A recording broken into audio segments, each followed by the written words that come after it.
We've heard from various people on the passing of Prince Mangosuthu Buthelezi, and I wonder what is your reaction? First, I would like to pass our family's condolences to the Buthelezi family, the clan, as well as to the nation. It is quite a very, very great loss. This is a man who, for 7 decades, served and worked for his country against a number of odds, as you know how very complex our political situation is. And where I stand is that he is a man who had integrity. He stood for what he believed in, however controversial it was.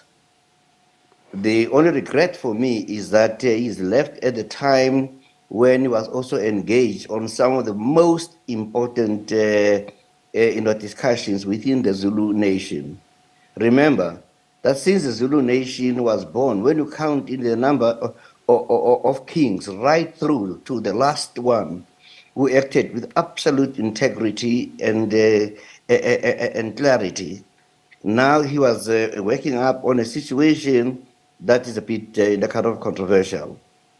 I know for a fact that there are a number of detractors who are calling him, names, but that is not new. If you are ANC, you'll call PAC names. If you are FF, you'll call DA, names. And we all hope that the people are not going to, miss those things and speak about the man himself, who he was. This was the man whose family, from straight up, Mnyamana, his own father, who was the prime minister of King Cetshwayo at the time of the Battle of Isandlwana, right through it, he carried that history and he stood with the nation right up to the last breath. And Prof, I'm going to come back to you because this is a conversation that, of course, will be had going forward when you look at his legacy. But Dr. Vilakazi, one of the things, that is also very clear here is that, for example, when you listen to DA leader John Steenhuisen, he's describing him as someone who poured oil over troubled waters. And that's how he described Prince Mangosuthu Buthelezi. But we also see some sentiment as well from social media. A lot of people talking about exactly some of what Professor Ntuli talks about. But IFP leader Vilakazi saying that these are, comments that should not be spoken about at this time. But does it also not speak to the mixed legacy that we continue to see, particularly when it comes to those in power? Good afternoon, Bongiwe, and to Professor Ntuli and viewers at home. And our deepest condolences to the Zulu kingdom and to the family of Buthelezi in the Gata Freedom Party. I want to rise perhaps from a different angle, given what you are asking, Bongiwe, that we are faced with hard times as South Africa, given the mixed legacy that the passing of Mntwana kaPhindangene reminds us in the memory of our nation.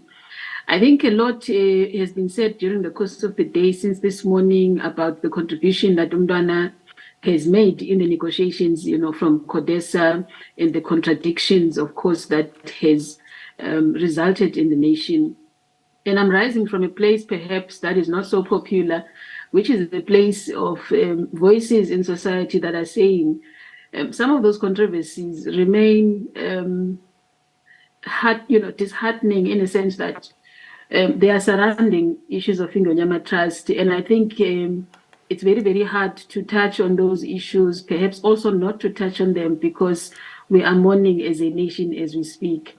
But there is that sentiment that says it's such a pity that Mntwana kaPhindangene is passing at a time where issues around Ingonyama Trust remain unresolved, issues that are really pertinent to the question of land, to the questions around the freedom, particularly freedom of women in the land. We know that as Mntwana kaPhindangene is passing, Jobe Kotama nje, there's been this judgment from the court, right, which is also surrounding those issues that remain unresolved. And I think when the king was speaking at the Reed not so long ago, he also speaks to those things to say it's very, very sad that this moment is catching the nation at a point that is so pivotal that we need to resolve questions around the Ingonyama Trust. And I think perhaps the Department of Land as well would allude to these issues. So there are those contradictions, and as we are mourning this day, as we are taking in this,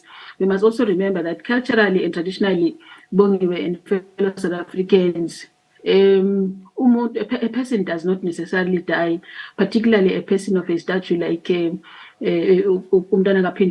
believe in our traditions and cultures that you transition into a different place that is called a spiritual place, but your spirit remains present.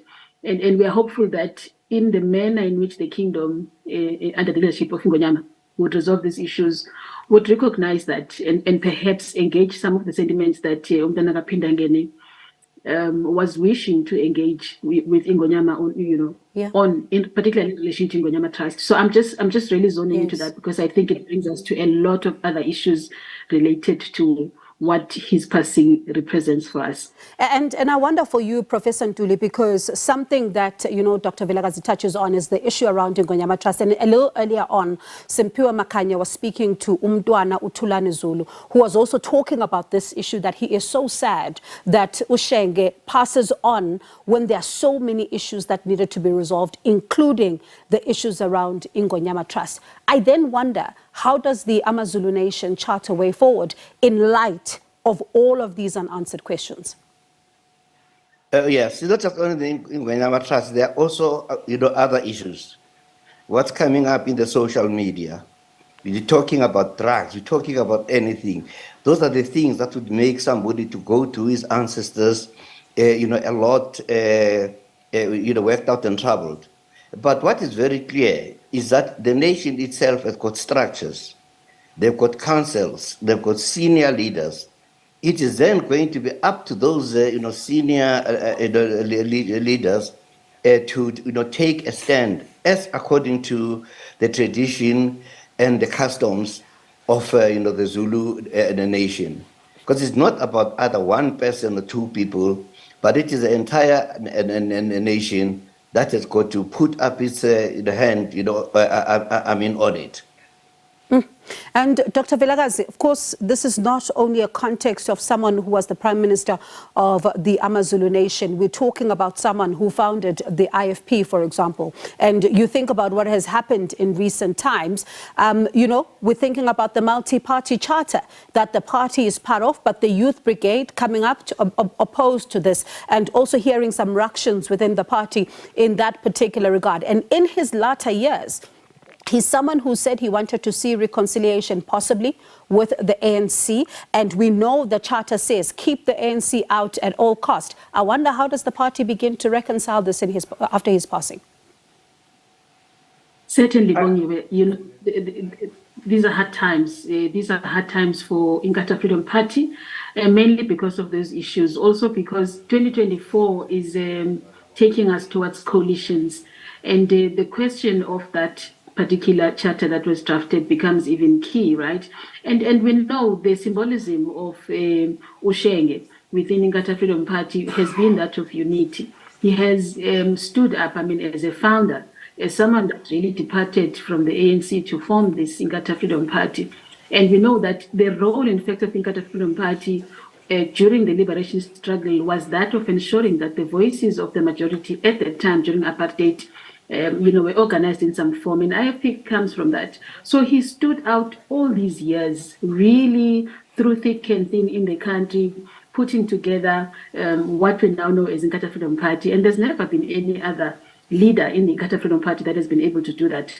So as this 2024 coalitions framework is negotiated in the country, the role of the IFP in that and the succession debate within the Inkatha Freedom Party to say who is the next in line that is going to be able to position Inkatha Freedom Party within the politics of coalitions, within the politics of reconciliation with the African National Congress, because we know Inkatha, like any other political party, departed from the ANC because of the whole debate around whether we should be governed as homelands, whether homelands should take independence or they should go the route that the IFP has chosen to take, which then has resulted to Ingonyama Trust. So it's very, very, very sensitive debates within the IFP, but also potentially divisive debates, because there are those who are saying we do not want to negotiate with the ANC.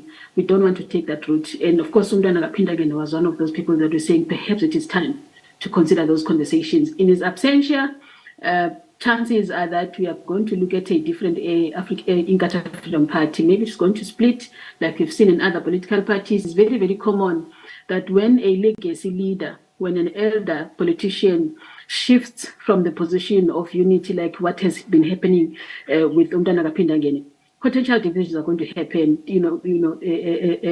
Factions are going to deepen themselves in relation to ideological standpoint and ideological direction for the political party concerned. And I anticipate and I foresee, in terms of my reading of the situation, that is what the Inkatha Freedom Party is going to perhaps face, and they would have to find different strategies to mitigate those factors.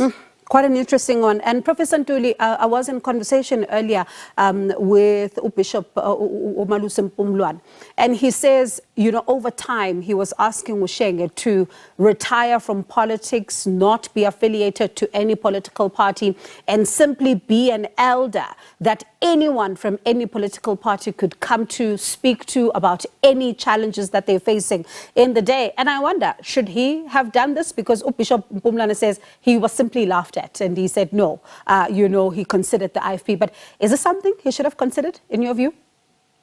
I think that's something that he should have, considered, seriously, because his record is very impeccable. He was with the ANC Youth League right up at its, founding. He has been in all, the structures. Even when the IFP was formed, both, Tambo and Mandela, agreed that it was going to be a cultural organization that would act up as a backup. He needed this unity because he knows that if the ruling party is fragmenting, in itself, that's why the discussion of coalition, governments are coming. He had anticipated, this, and I think what Bishop Mpumlwana, said is very, very true. He should have actually considered that and be a unifying, force, because he had that ability, he had the mind, he had the brain. Even at the age of 95, his brain was still very, very, very nimble. So I would, vote for Bishop Mpumlwana's, decision.